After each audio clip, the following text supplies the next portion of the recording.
Welcome to the Apex Insiders podcast. We got the betting preview for the Brazilian Grand Prix. I am running solo today. This is F1 Capper.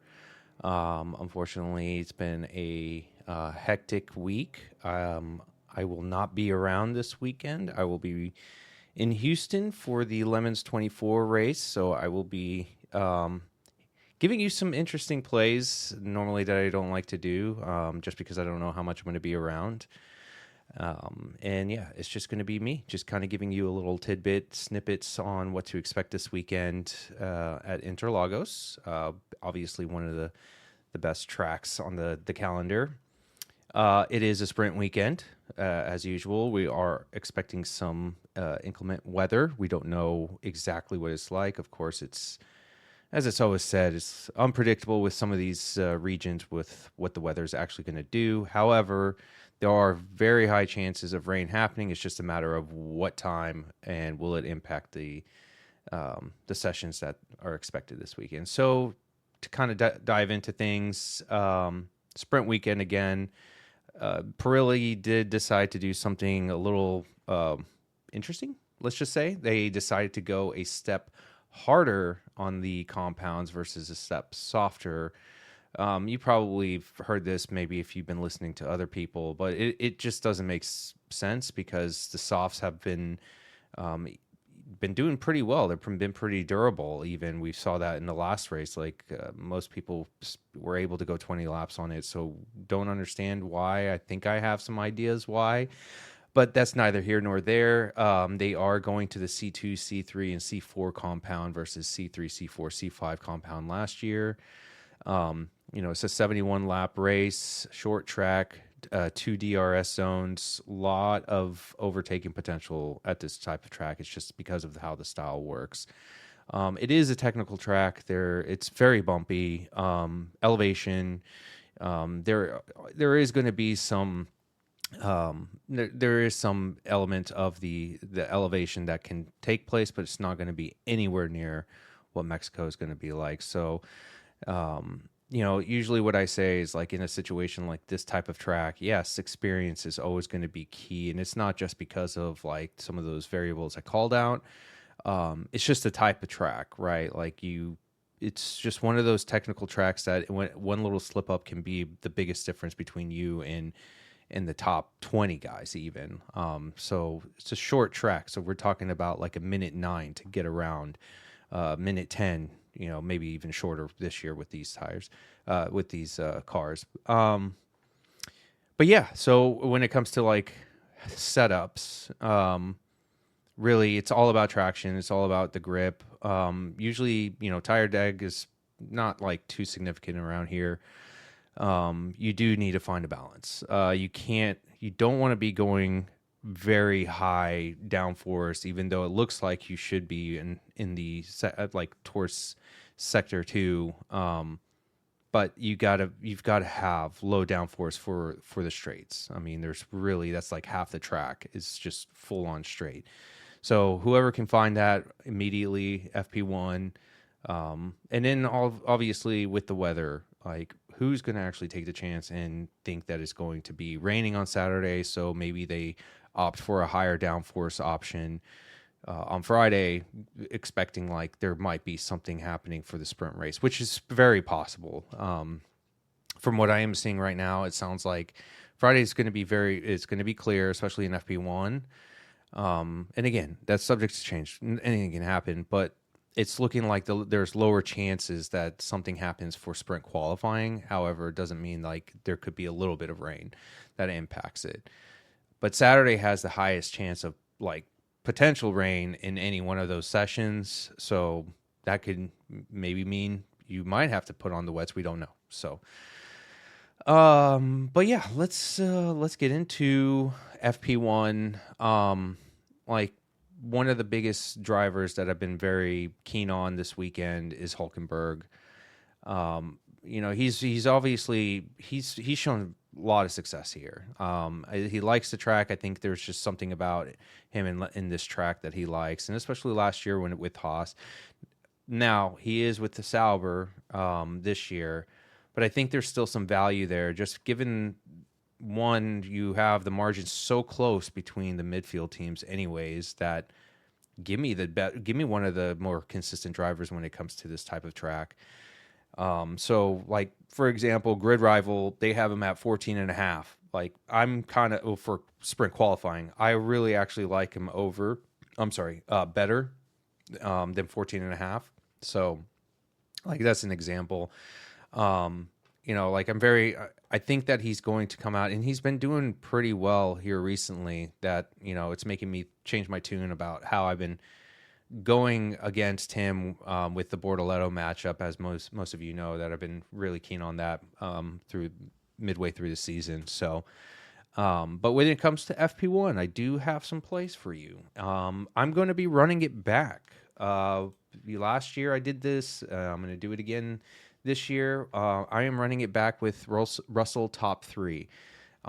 He is right now sitting at plus 350 on MGM. Other places are going to be shorter, but MGM is the spot to be in. I really liked it last year. If I recall, I got it at plus 450.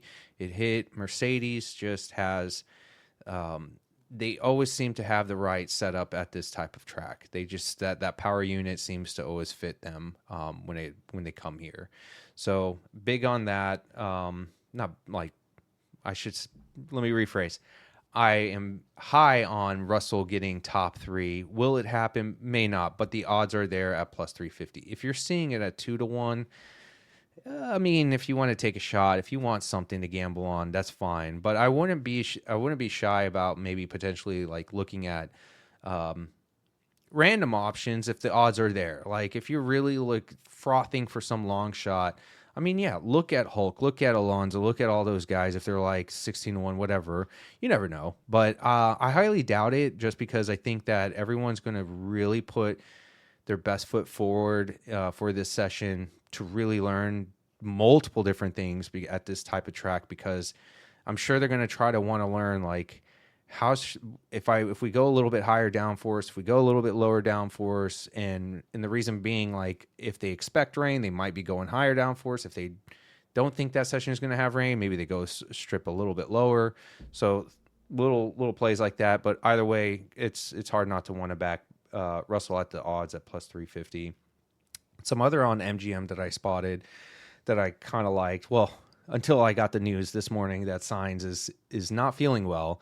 So whether you want to take this on or not, but I just liked it because Sainz is even money to Alonso. I think it's pretty leveled. I don't think there's slight value, not a whole lot, but there's slight value on taking Sainz at that number. Williams, again, Mercedes power unit. Albon has shown like he can be very successful here in terms of like other sessions, maybe not the race, but Williams has a car that can perform here. So I do expect that they will be just fine here. Another one, we're always going back to the Bear over Hajar, plus 110, Bearman over Hajar. I think that like I think the number should be like minus 115 on this. But given the fact that Bear has just been really doing really solid, performing really well as a driver here with F1 and Haas, that's where I want to kind of focus a little bit more on, is they generally seem to do really well at Interlagos, except for race. I know we've had that period of where they would just drop back in the race, but you've had many different team principles and you've had different designs on the cars, yet they still seem to always have it here. Why? It's because of that Ferrari chassis. Like that type of chassis that they work with and the collaboration that they have with Ferrari, and at a place like this where it's traction zones, that's where Ferrari typically their chassis excels. So they seem to have that format, and then marry it with Komatsu and the way he's been building up the team. Pretty like I like Haas this weekend, but again, I think methodically you should take it session by session. I'm having to go in and do a lot because I don't know how much I'm going to be available this weekend, but watch for it. But early on, I am taking the chance on Bearman over Hajar, FP1. And lastly, sticking with the Haas theme, Ocon over Stroll. I at minus 118. I'm kind of bullish on just Haas overall. Ocon seems to really like this track. Obviously, we saw it last year when he got the podium, but in general, he's shown really good results at this track. So I am going to take that matchup. So I have 3 FP1 matchups. They can easily go 0-3, but I feel pretty confident in them. And then I have the top 3 with Russell.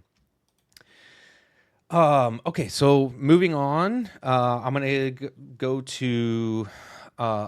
Don't have a lot of odds on like sprint qualifying or anything like that. Like, if you want my thoughts on sprint qualifying, it's hard not to look at to look at Norris. However, if it rains, I mean, just take Max. Like, let's not even overthink it. Take Max. Max is the best driver in the wet. When it gets to wet weather stuff, all the cars will be on that level playing field. Take the best drivers, right? That's where you want to be.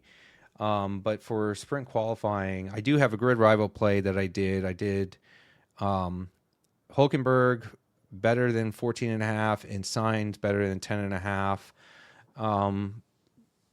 I couldn't really find a second one, so I just chalked to better with Sainz at 10.5.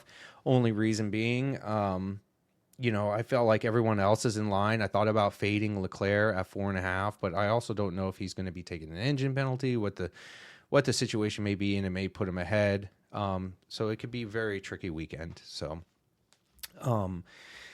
but I do have a qualifying bet. I am going Hulkenberg over Bortoleto. I think just Hulkenberg is going to have a pretty good weekend. I truly believe that. I also believe that if he doesn't find it early, he will find it. He will find the adjustments that he needs and will make those adjustments in qualifying and make him better in qualifying. So there's 2 ways that I think of it.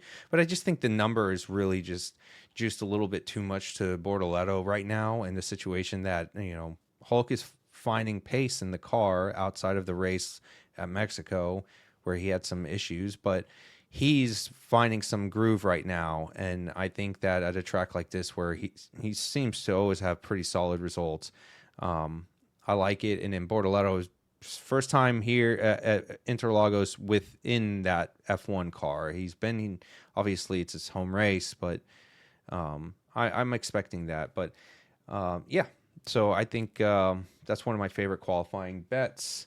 And then lastly, I did make a couple race bets. I don't like doing this. I just have to try to get what I can in now. I think the best way I've always played these situations, especially earlier in the year when I was like in Hungary, I just play it session by session, which I still plan to do if I can, get to the odds at the specific times. But just in case I'm doing this. But I do really like these 2 plays for the race. This is on Bet Online. Max Verstappen over Piastri at minus 165. Just give it to me. I'm not going to even overthink this. Piastri can probably have the race of his life, but it's just Max at this place. It's just hard to ignore. So I'm going to take it. Behrman over Yuki, even money. Probably should be more minus 115 to each. I'm just taking the better driver right now. I know Yuki is apparently, in the comments and feedback, is that he's going to be doing he's doing a lot better in his car, but it's Yuki. Yeah, I don't even have to go any further on that. So other race markets that I've been contemplating. So there is over 3.5 now. It's juiced again on Caesar. Over 3.5 win margin. It's now minus 165. It is still tempting to take it at that number, but I would rather wait. I don't know that you're going to see it move a whole lot. If anything, I think it moves down, but I don't think it moves at all. The reason why I say that is let's see how FP1 or even like the sprint race, so you might be able to get that number still around that time. Let's see how the tires are going to be operating, because the biggest risk to that situation is If Red Bull actually his pace is not as good as we've seen in the past, and McLaren is better, but then let's see how Piastri can level up to Norris, because if he ends up still chasing behind Norris, and they're clearly the leaders in terms of race pace, he could probably still be within the second and a half, but we'll see. I still think that it's still a good number in terms of taking that 3.5. Would I take 6? Not unless it's plus money. So classified markets, I'm not really high on it right now, just because I don't know what the weather is like. If there's weather, like I just don't want any part of that. So we'll see what happens there.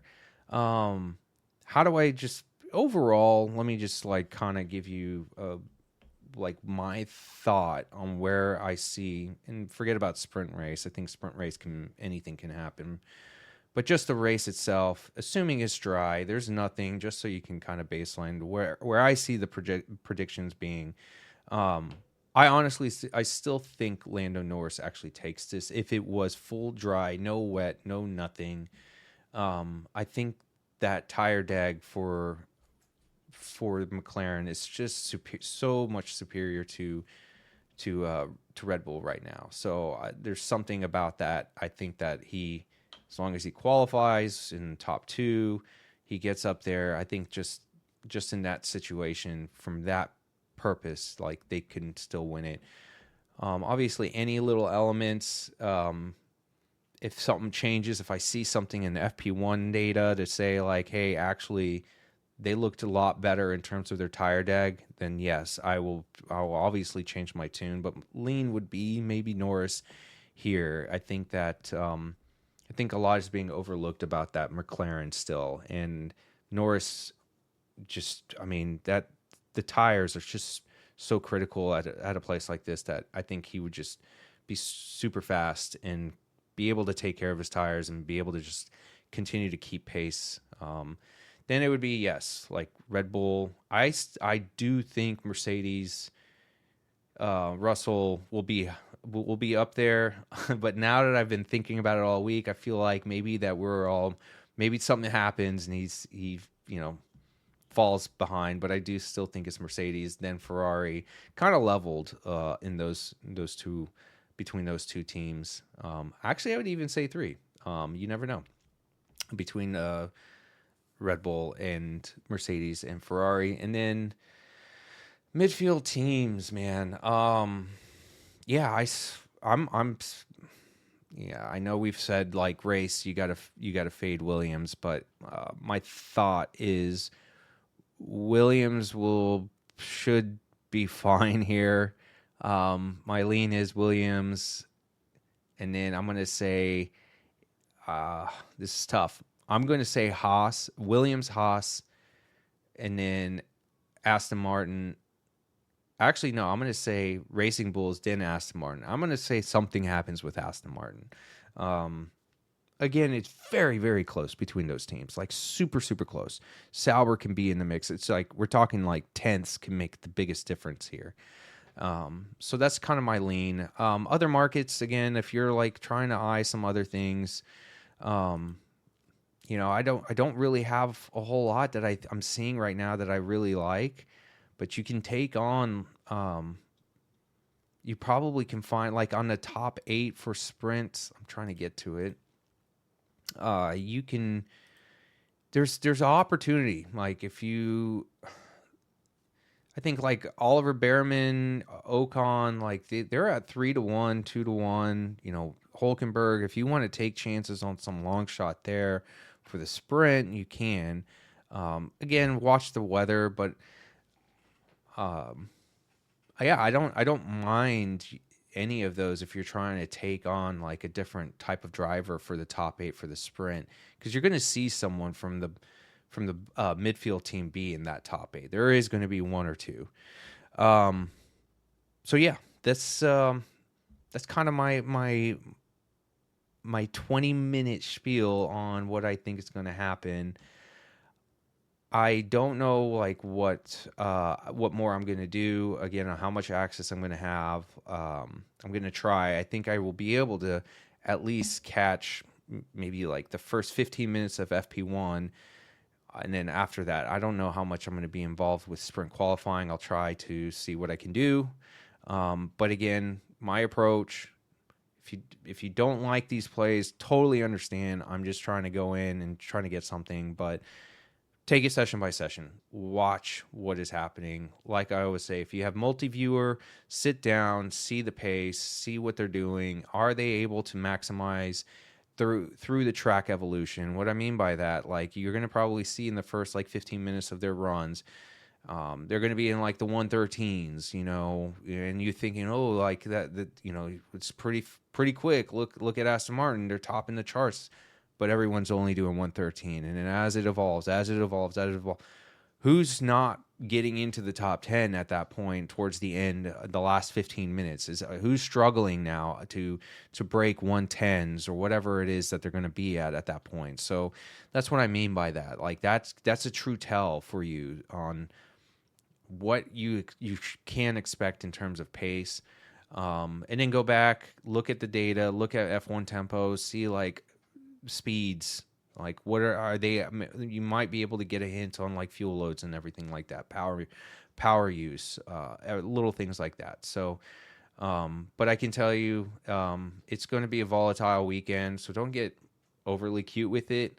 Just have fun. So anyways, it's we'll see you guys for the next race, and